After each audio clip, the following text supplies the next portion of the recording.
ॐ स्थापकाय च धर्मस्य सर्वधर्मस्वरूपिणे अवतारवरिष्ठाय रामकृष्णाय ते नमः।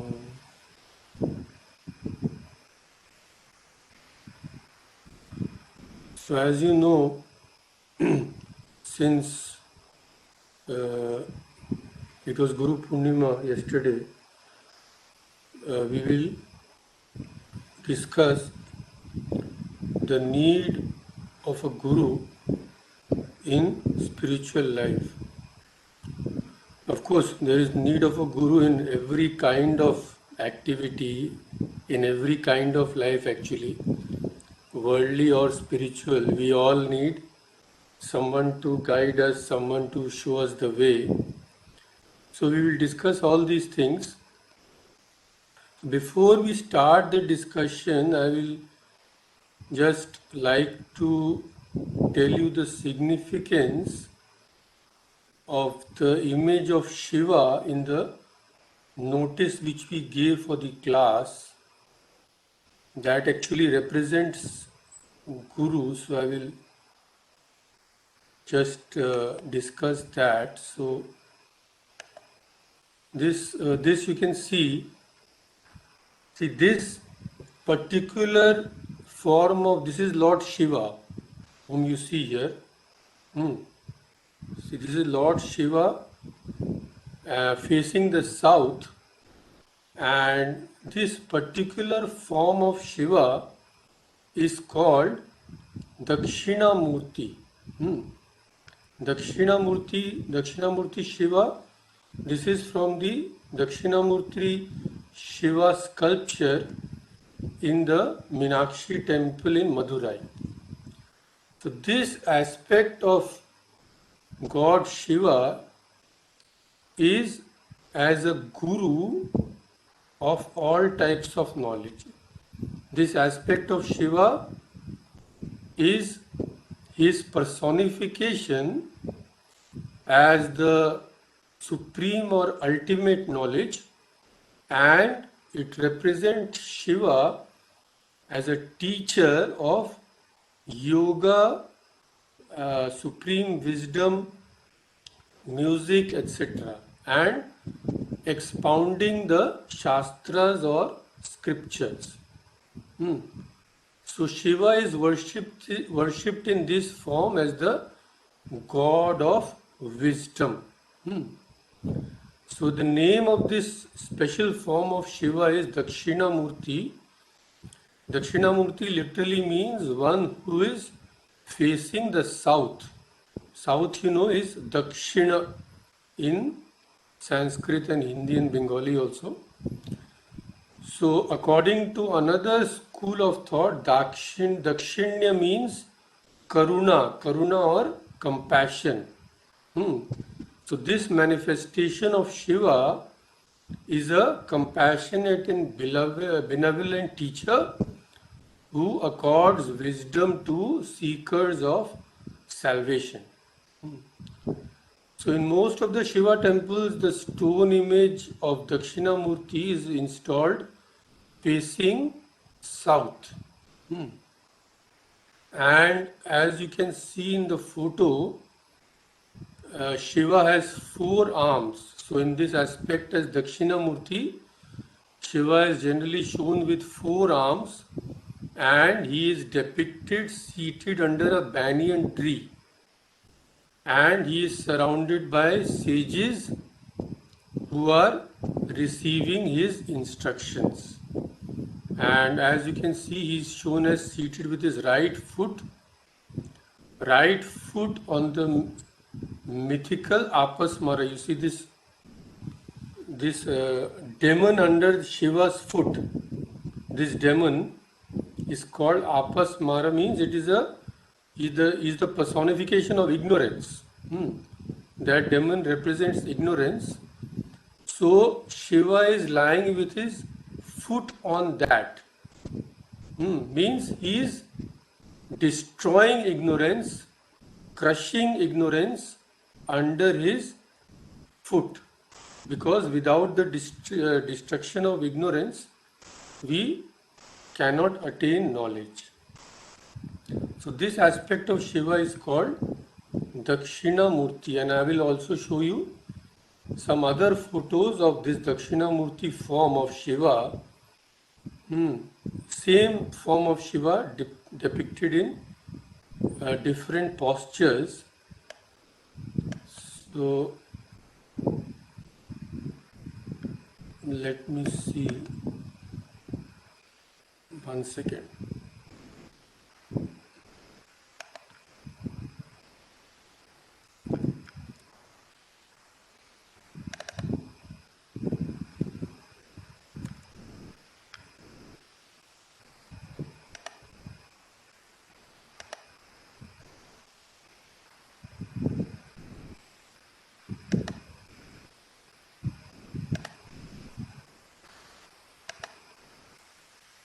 So here you can see Dakshinamurti Shiva, 4 hands under a banyan tree with his 1 foot, and on Atmasmara, that is personification of ignorance, and the sages seated below.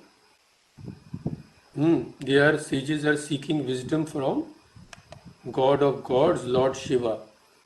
Here's another beautiful picture, sculpture. This is also one of the Hindu temples in the south. So here also you can see Shiva in the same posture. This seems to be in Tamil Nadu. And here you see Shiva in the same posture. See, this is Shiva and the sages are around him.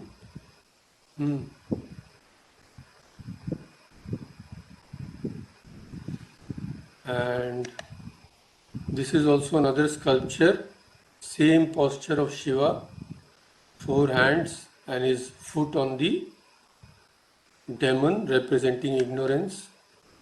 This is also another beautiful picture, same posture. So this is Dakshina Murti. Dakshina Murti Shiva represents the Guru. That is why we use that in the class notification.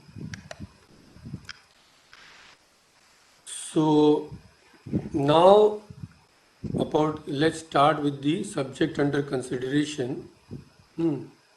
First of all, Guru Purnima, which day it is celebrated?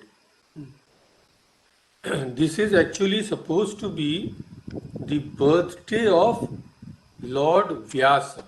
Lord means Vyasa Muni, the great Vyasa, who is supposed to have divided the Vedas into the 4 portions: Sam Veda, Yajur Veda, Atharva Veda and Rig Veda.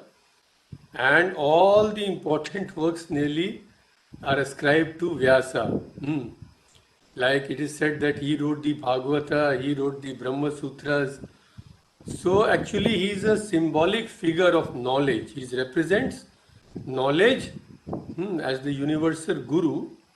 So his birthday it is that is celebrated as the auspicious day of Guru Purnima. Purnima, of course, the night of the full moon, as you know.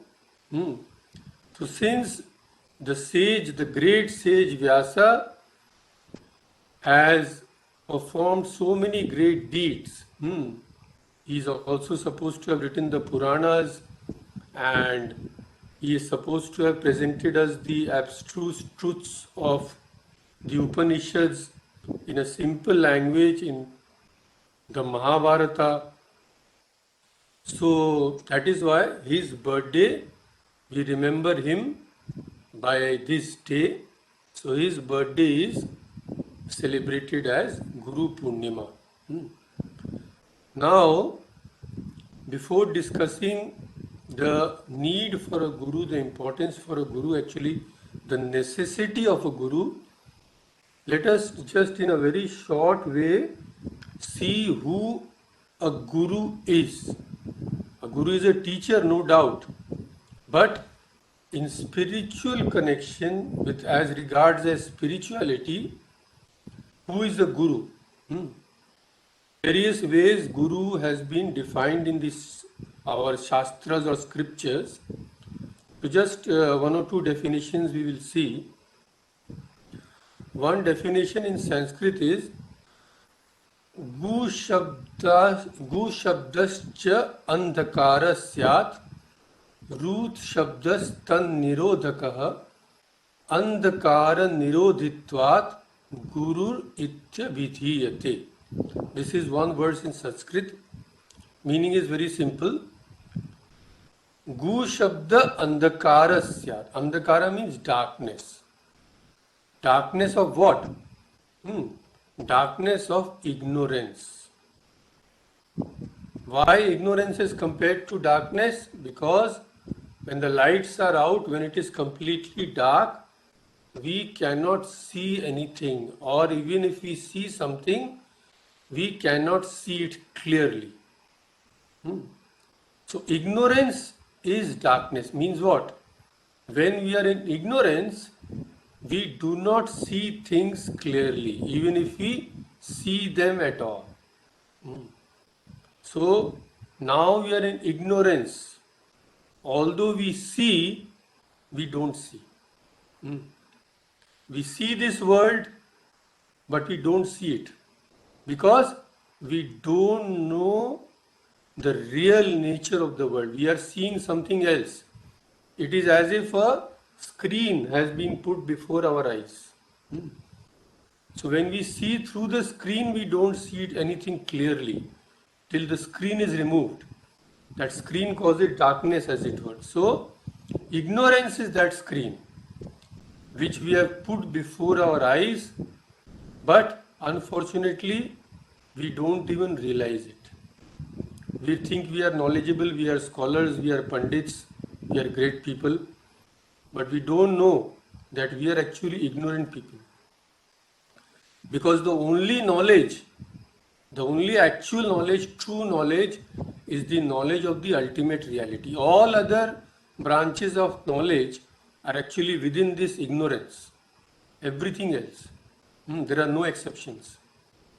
So even if we gain the knowledge of the whole libraries, we will still be in ignorance till we have the knowledge of that one needful thing. That is why ignorance has been compared to darkness. So, Gu Shabda Andhakarasya. Andhakara means darkness. So, Gu Shabda means Andhakara. Guru. Guru is divided into two portions. Gu plus Ru. So, Gu is Andhakara of ignorance. And what is Ru? Ru is Tan Nirodhakaha, one who removes that ignorance. So Guru is one who removes the ignorance. Andhakara nirodhitvat gurur iti abhidhiyate. Since the Guru removes the andhakara of ignorance, the darkness of ignorance from our eyes, he is known as Guru. But this darkness won't be removed if we don't want it. No Guru in the world can remove it. We will discuss all this later. So then another wonderful definition, the same thing said in another way in Sanskrit. Ajnana timirandhasya jnananjala shalakaya chakshurunmilitam yena tasmai shri gurave namaha. So we salute the Guru, we bow down before the Guru. He does what? Chakshur unmilitam. He opens our eyes. We say that our eyes are already open. What is the need of opening? No. They seem to be open, but the inner eye, the eye that matters, is unfortunately completely shut. Ignorance is, as it were, shutting down that eye. So one who awakens us from the deep sleep of this ignorance, who awakens us in the real sense of the term, he is called a Guru. So in these beautiful ways, it is described who a Guru is. What he does for us. He is the spiritual teacher Okay. Now let's come to the need for a guru. What is the need for a guru? Why can't we attain spiritual knowledge ourselves? Why do we need the guidance and the wisdom of a teacher? So, for this, we will just first start with the very simple words of Sri Ramakrishna on this subject. As his teachings are the most simple one can imagine, no complexities, no big Sanskrit words or anything. He explains everything in such a homely and beautiful way. So, what does Sri Ramakrishna say? He says, I quote, as when going to a strange country, one must abide by the directions of him who knows the way. So, and the taking the advice of many persons may lead to confusion. Similarly, in trying to reach God, one should follow the advice of one guru who knows the way to God.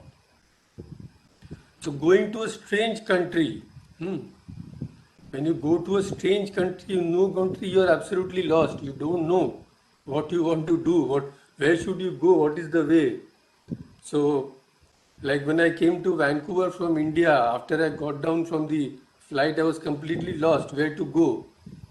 So, luckily, there was a lady sitting next to me who was in Vancouver itself. So, she told me, you go to this checkout, give your thumb, then go to this fellow, he will pass you, then go to that fellow, you will get the certificate, and only then you will be able to get out. So, going to a strange place, maybe I would have been able to get out without guidance, but maybe it would have taken 3 or 4 hours, and that was achieved in 10 minutes.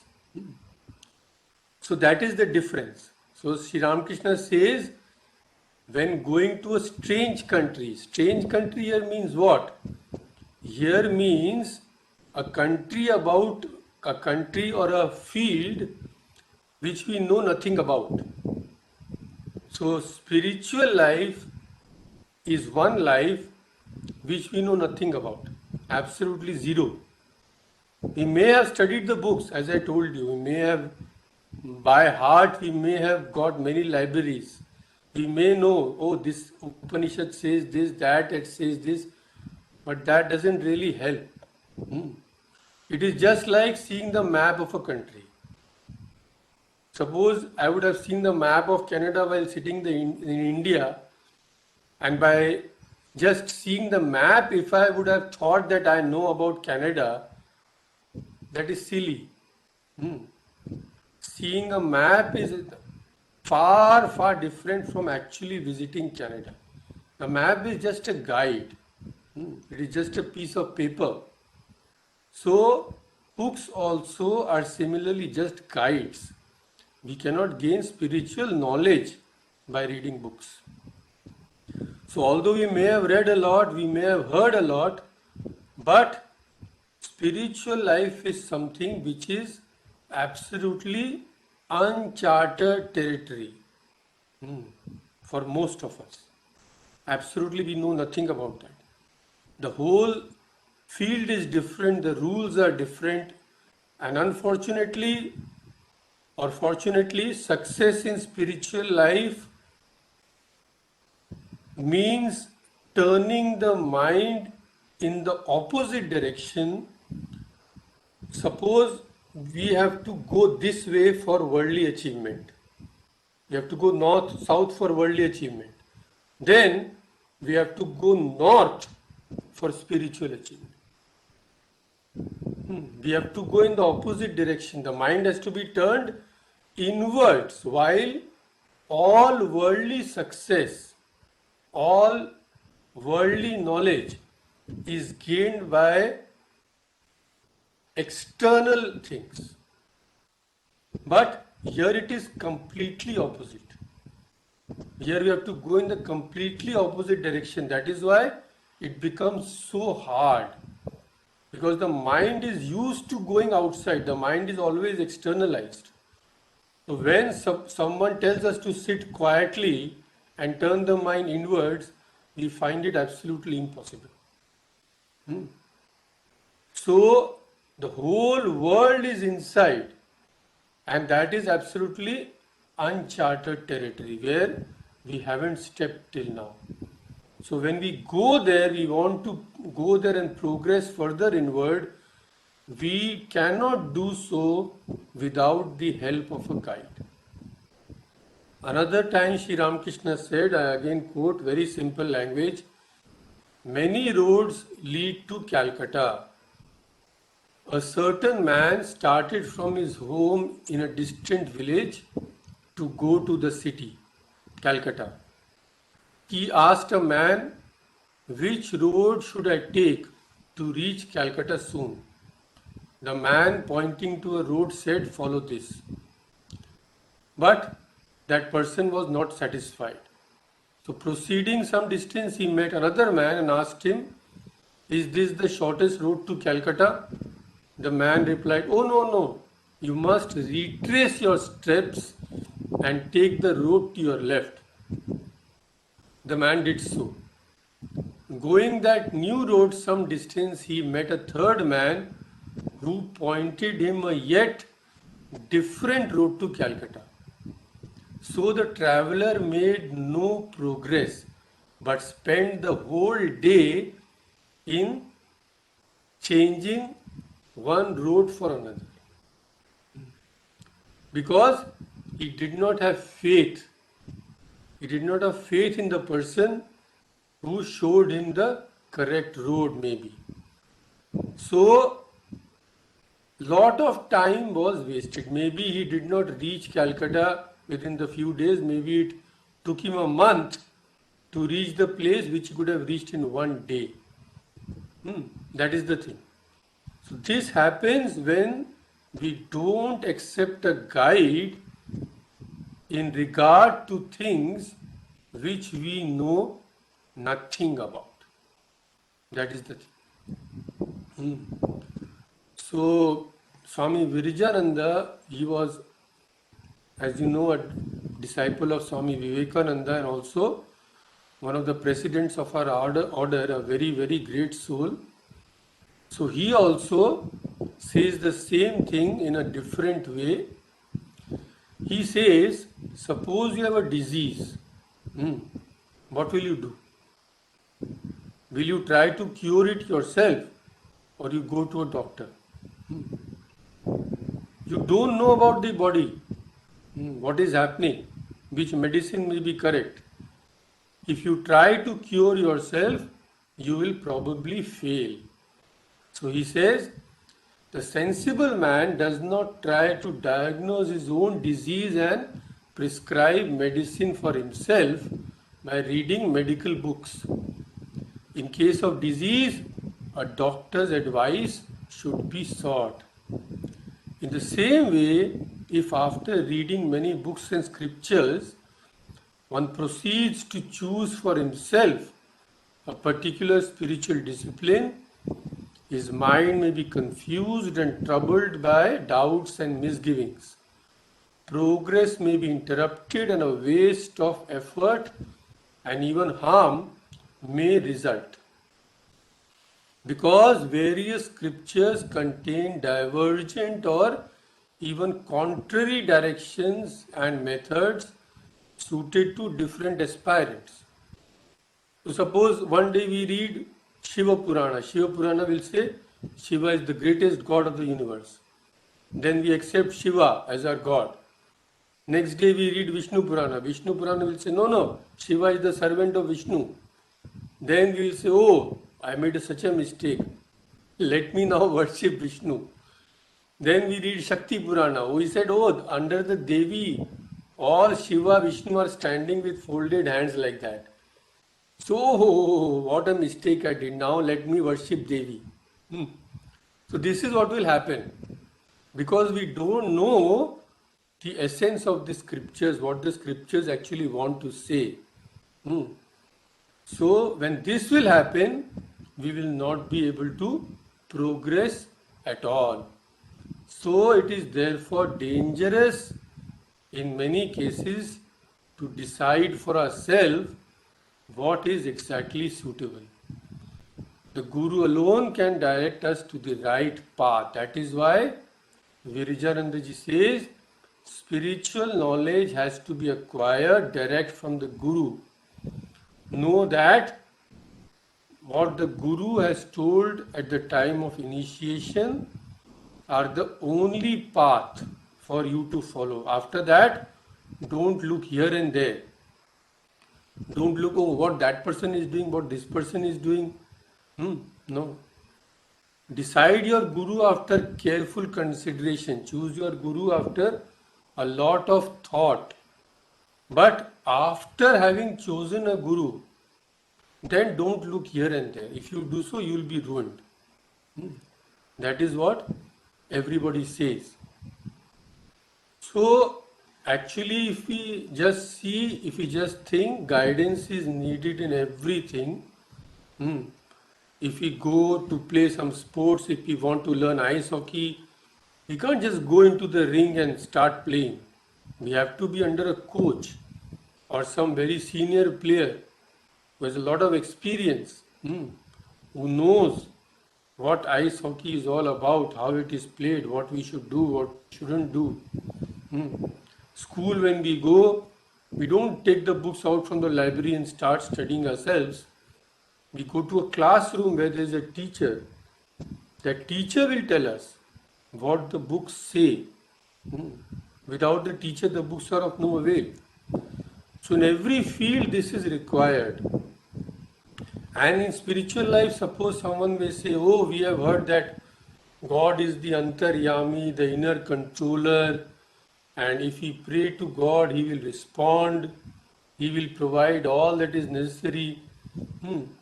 So what is the need of an external guru? Some people may think like that. But this is no logic behind this argument. In reply, we can say Raja Maharaj Brahmananda ji has discussed this upon a beautiful article. So he says in reply to this that let human beings learn any science. In some form or the other, the necessity of a teacher is felt. It is absolutely necessary to have a teacher.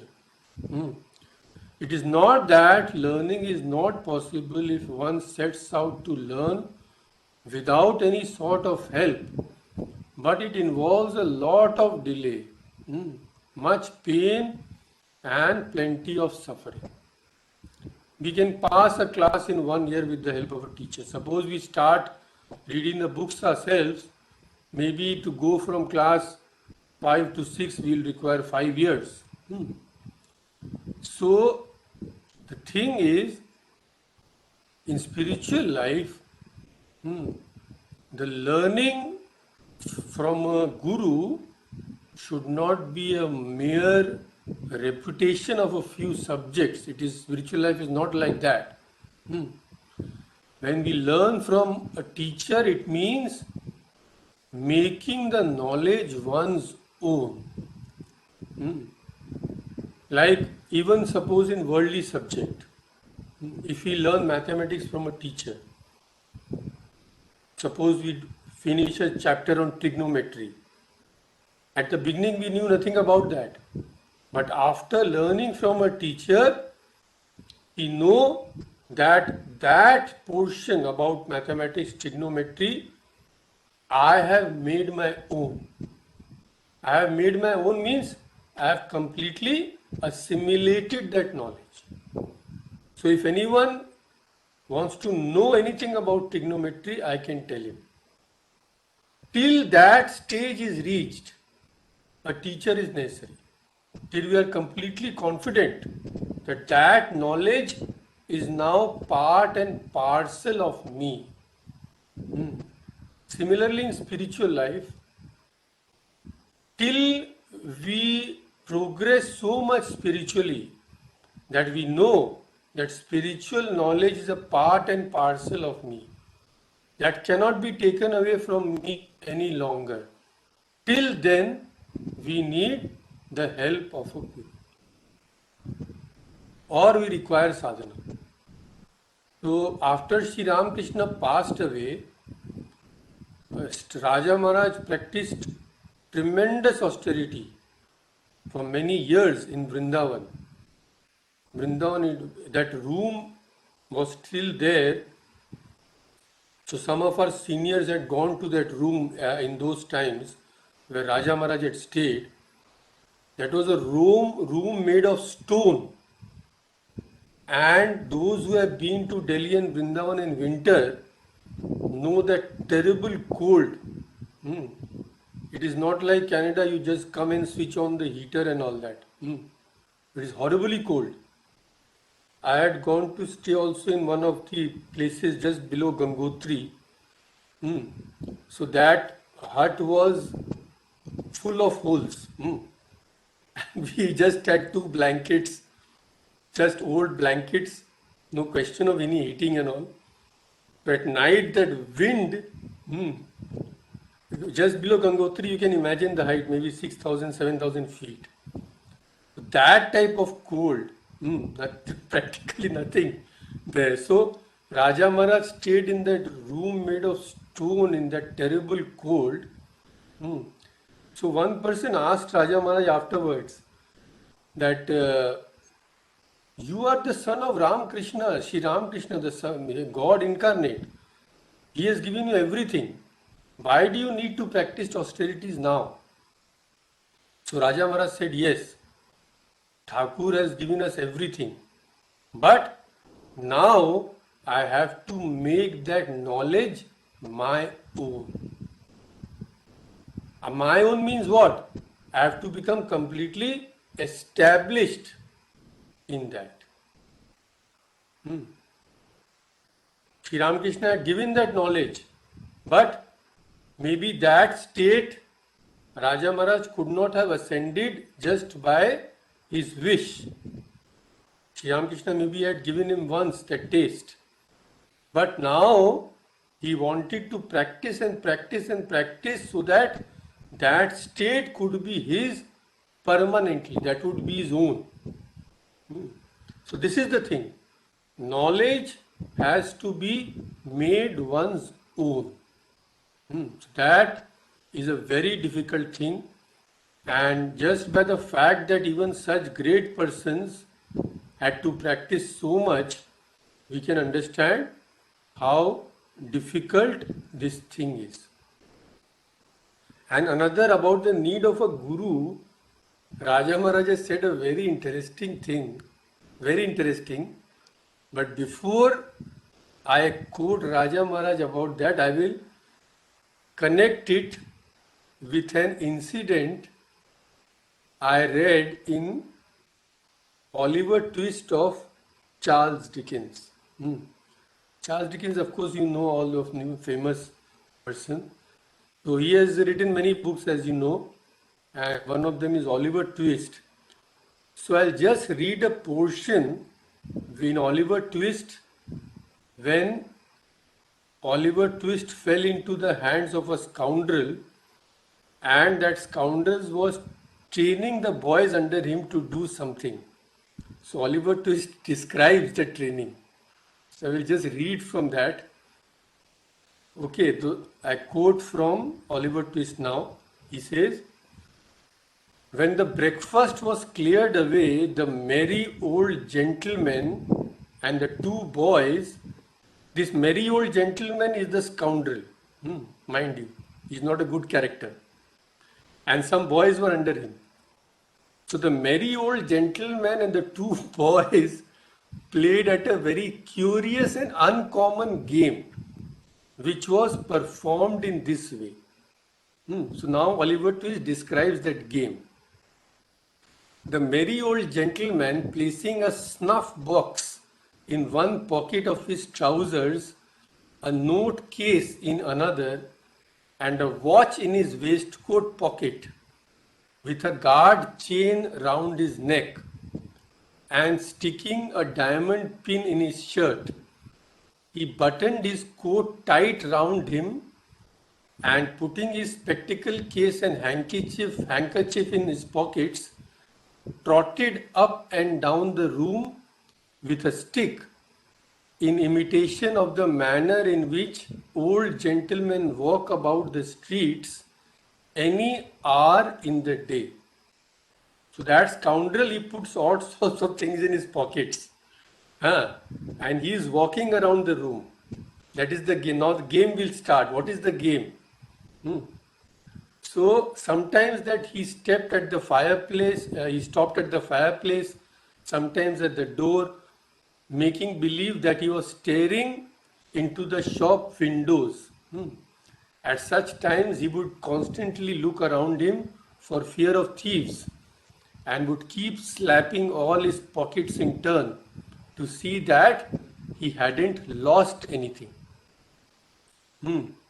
So the two boys followed him closely about, getting out of his sight so nimbly every time he turned around that it was impossible to follow their motions. So the two boys were receiving training that when the old man, if he thought that they were following, if he would turn around, they had to hide themselves so cleverly that that man couldn't see them. So at last, the Dodger means one of the boys. The boys went into action now. What did Dodger do? He trod upon the shoes of the old man or ran upon his boot accidentally, while another boy stumbled up against the man from behind. So what is happening? One boy is coming, he is stepping on the man's shoes. So man's attention is getting diverted. And another boy is coming from behind. And what is that boy doing?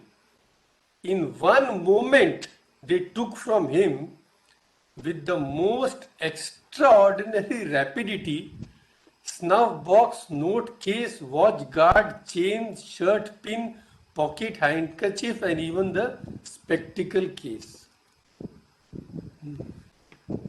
This was the training they had to do again and again. So that scoundrel is training them that how they should approach the person and pick the pockets in such a flash that he wouldn't know anything. So this is how that scoundrel was training them to be pickpockets. Beautiful description is there in Oliver Twist. So Raja Maharaj said in one place in Eternal Companion, he says in the book, that even to be a pickpocket, one needs a guru. So immediately when I read that, this paragraph came to my mind, and I searched and I thought I will read this out to you also. So even to be a pickpocket, even to do anything bad, one needs a guru. To be, if suppose one has to be a safe cracker, suppose he can't simply go and crack a safe. Long training is required. All those sounds are there, when they turn that thing. So even when such a thing one needs training, what to speak of the most difficult achievement in the world, that is spiritual achievement. So that is why Swami Vivekananda says that nothing in spiritual life can be achieved without Guru Shishya Parampara. Parampara means tradition. So Guru to Shishya, Shishya to again Guru, then that Shishya again becomes Guru, like that. So when we get that knowledge transmitted through tradition, like in the Ramakrishna order, suppose you see, if someone is a teacher, it is not that he has just come from outside and become a teacher, no.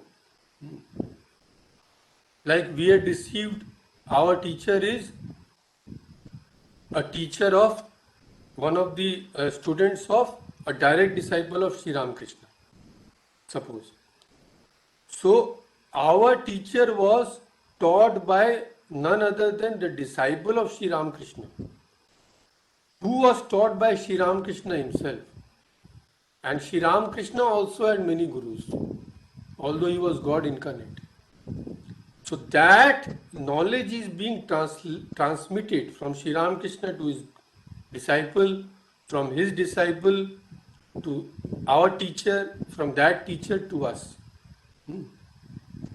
So without this tradition, if someone simply comes and says, without receiving any guidance, without belonging to this tradition, if someone wants to be a teacher, one should not even go close to that person.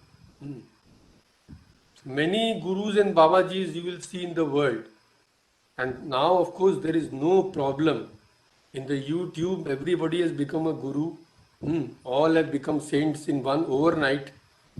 So, but if we foolishly go to such persons who have no tradition behind them, then only suffering will be the result.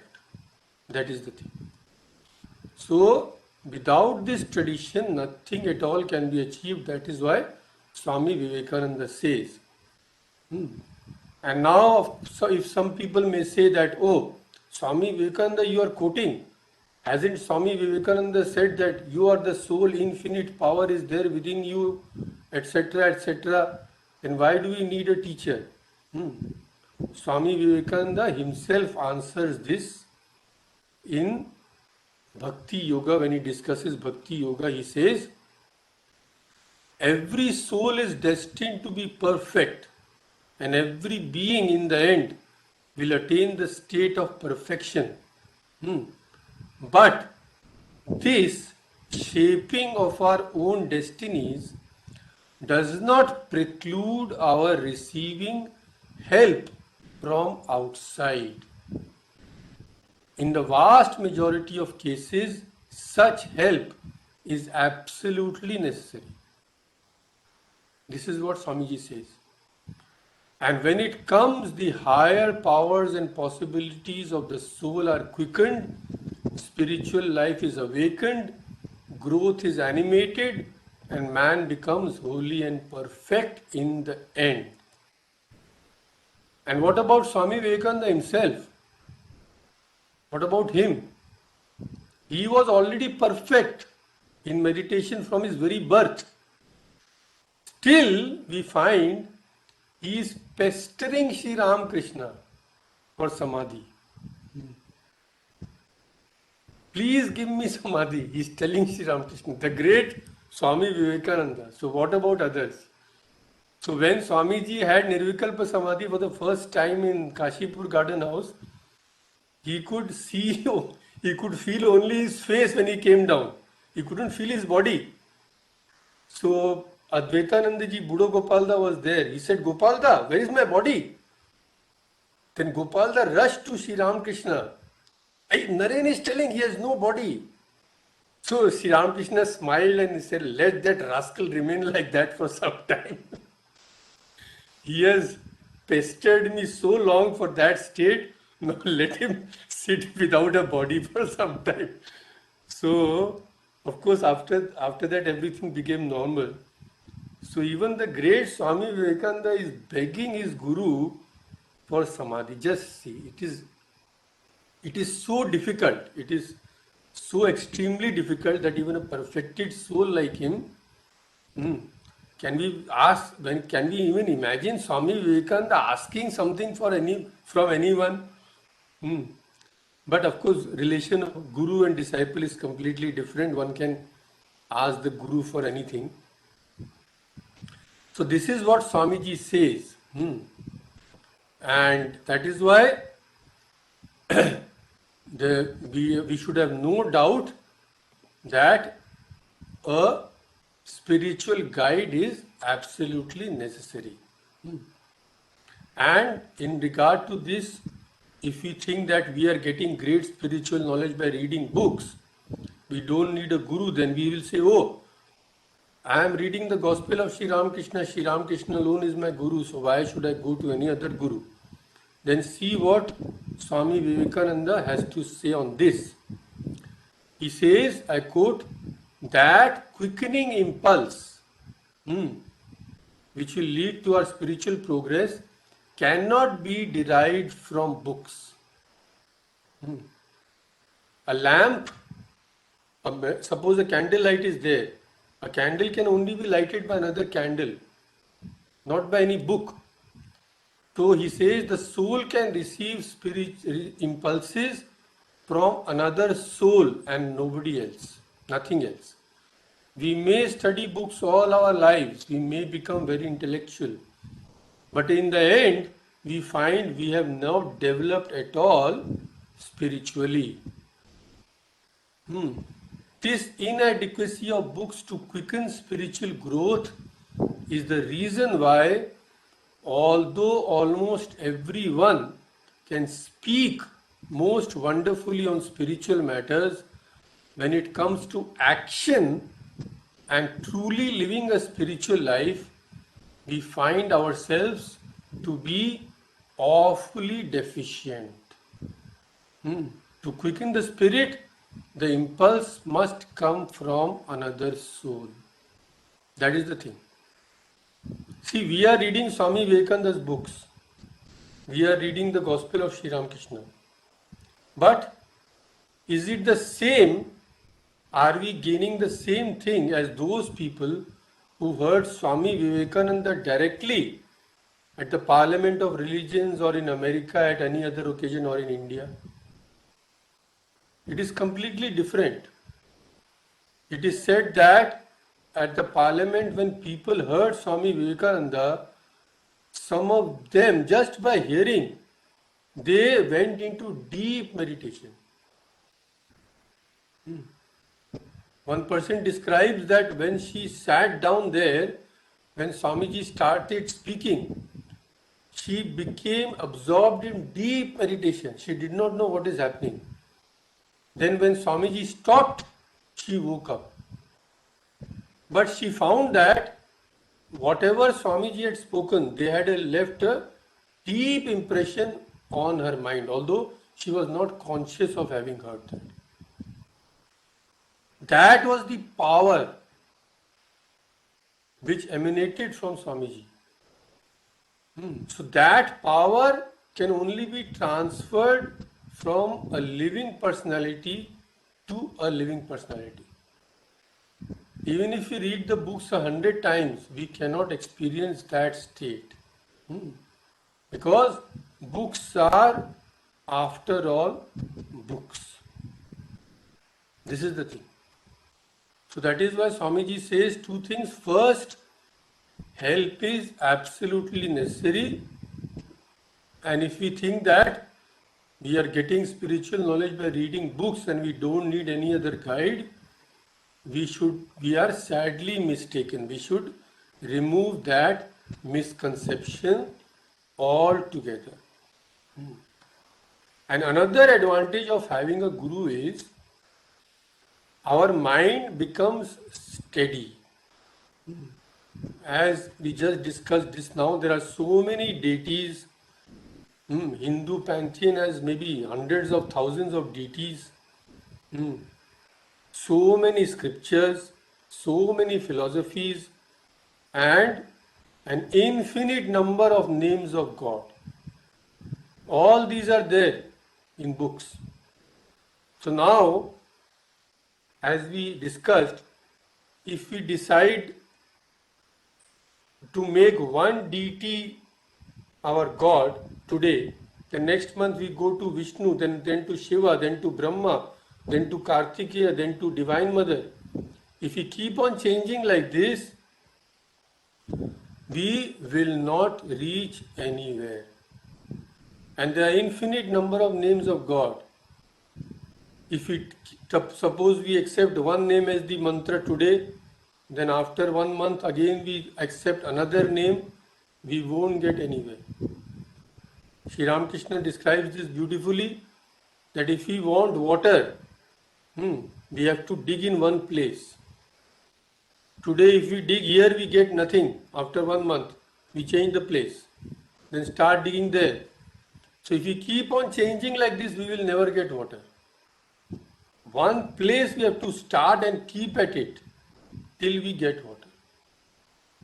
So this, our attention, our sadhana, our spiritual practices should have as its basis only one form of God and one name of His. And whole life we have to keep performing spiritual practices by taking the support of that form of God and that name of His. If we keep on changing gods and keep on changing names, we will never get anywhere. So the Guru decides for us that form of God and that name of God which is given as a mantra. Now we will have to stick with that for our whole life if we want to achieve anything. If we keep on changing, we will be nowhere. That's why many times I have seen that even our gurus, we have seen they refused initiation many times to persons who had already received initiation. I myself saw that one vice president of the Ramakrishna order, one boy approached him. So he asked to be initiated, but when he knew that the boy had been already initiated, Maharaj did not initiate him. Because what he has received, he should stick with that. Today he will come to the Ramakrishna order, and tomorrow he will go to some other sampradaya or order. Day after tomorrow he will go somewhere else. He will be nowhere. So we have to decide very carefully in the beginning. But after we have received the instructions, we cannot deviate from that. So when our Guru is there, we know this is the mantra and this is my form. Without fixing that, there can be absolutely no spiritual progress. This is also one reason why Guru is necessary. This is the thing. So, all these things are there. Guru gives us everything. Guru gives us the name. Guru gives us the form. Guru gives us our instructions. Guru tells us what to do. But Guru cannot do that for us. A coach will instruct a player. Suppose one is being coached in ice hockey, that coach will instruct that player, but he won't go into the ring and play for that player. He cannot do that. It's against the law. And in spiritual life, it's impossible. So all said and done, our spiritual progress finally depends upon us. So when we say that, oh, Guru is necessary, we cannot do anything without Guru, everything is true. But we should not think that just by accepting a Guru, having a teacher, we have finished doing everything. Now we have to do nothing. If we think that, nothing will happen. So, even if Gurus are available, Sri Ramakrishna said that Gurus can be had by thousands, but rare is a disciple. He says, this Raja Maharaj says, Swami Brahmananda ji, there are plenty of people to give advice, but how many are there to listen to it? If a man has faith in the words of his Guru and follows them, then all his doubts and troubles vanish. But that faith is a very, very rare thing.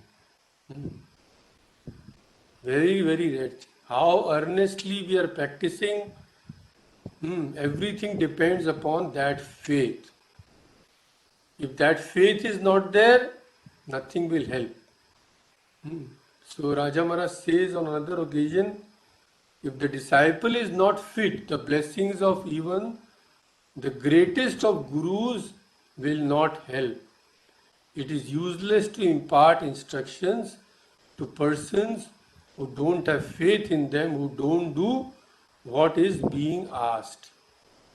If the soul is very earnest, filled with the spirit of renunciation and yearning, then only he can have spiritual progress. So we go on saying, especially here in Western countries, I see a very strange custom. Everybody will give his introduction in this way, that I have been initiated by this and this person. My guru is such. This sounds very strange to persons who come from India. This is never done in India. So when we proudly say that we are the disciples of such a person, we should just halt for a moment and ask ourselves whether have we really done something to glorify our guru? Have we really done something so that we are fit to feel proud that such and such a person is our guru? So just parading whose disciples we are will not help. This is a very sacred and holy relationship. This is not to be advertised everywhere. The thing is, after receiving these instructions, how sincerely are we following them? Oh, Guru has told you have to repeat the mantra so many times a day. Yeah, what to do? Go to some place, repeat it, and then come immediately, sit before the television, or do some other nonsense, waste your time in another things. That way, even if you do thousands of lives, nothing will happen. Absolutely nothing. Obeying the instructions just for the sake of it, as if we are obliging our guru by doing that, it won't help.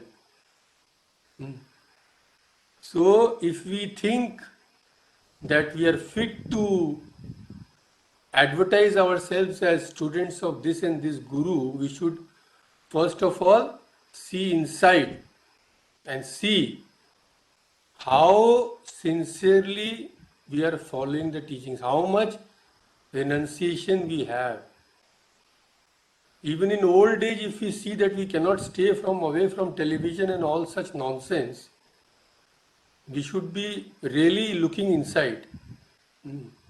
What is happening inside? What are we doing? Shall we remain children all our lives? That is what we should ask ourselves. So spiritual progress is far from away from this type of thing. We should have absolutely no doubt about this. Absolutely no doubt.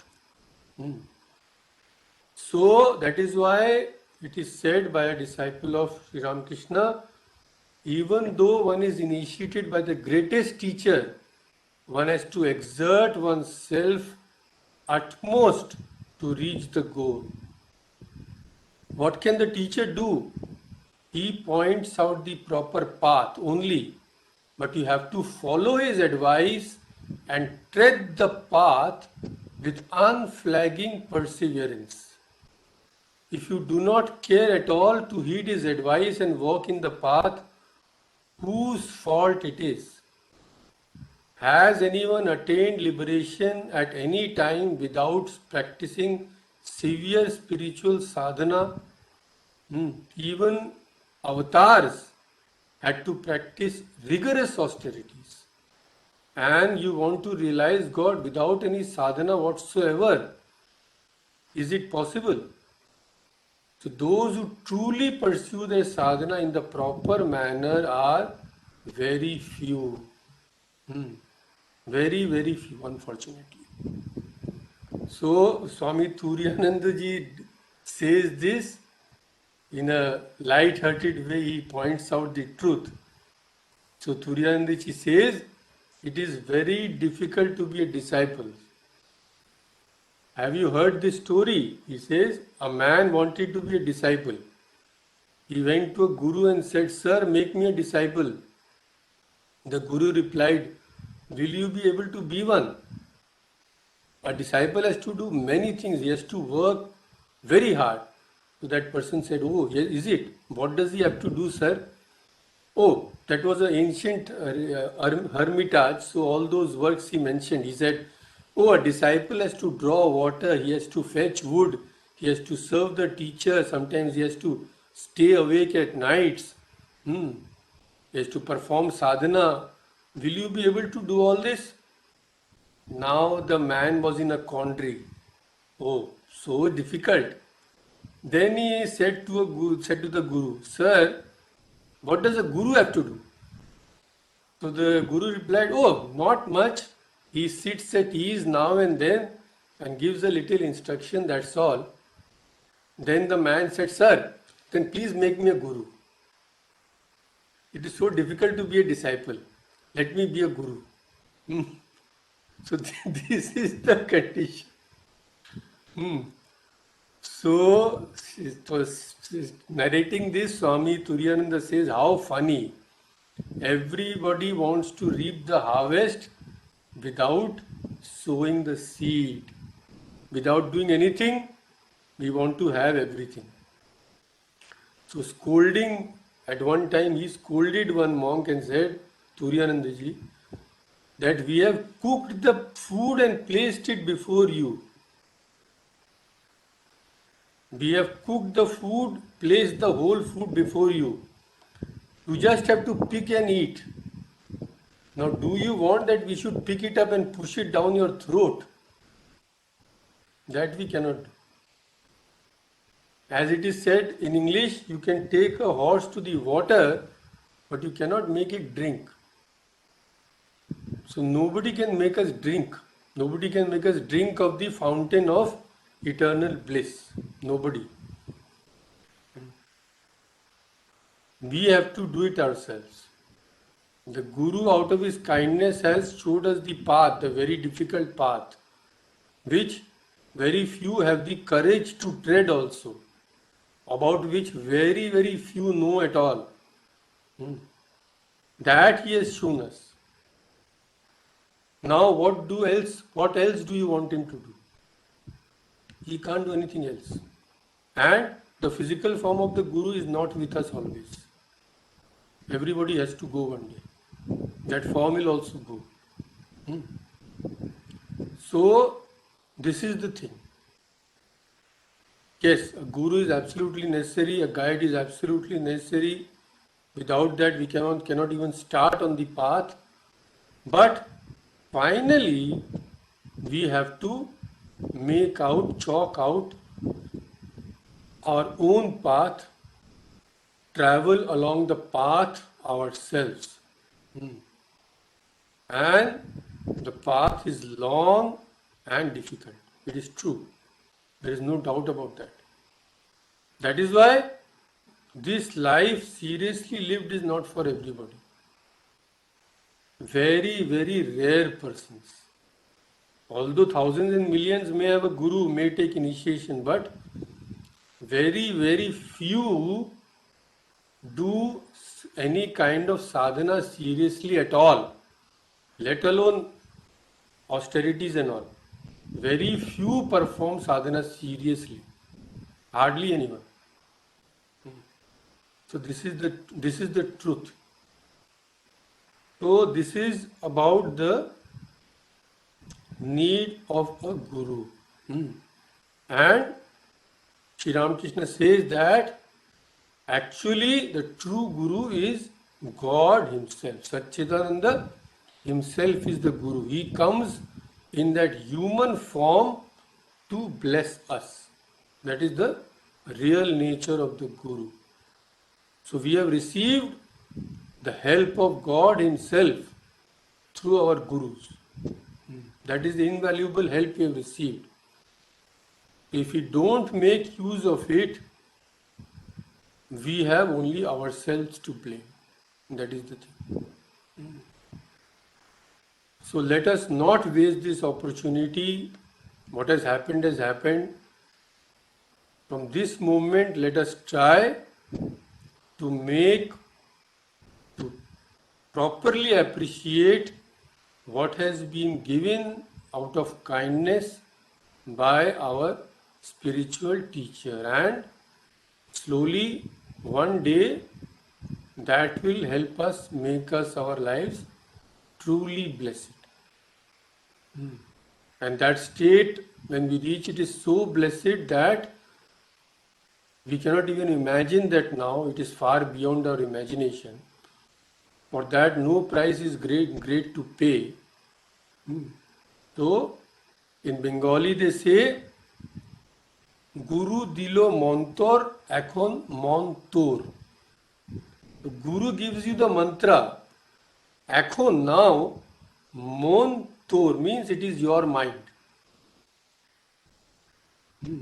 Mantra and montor. So Guru is giving you the mantra, but now after that, you and your mind, you have to train your own mind with the help of that mantra.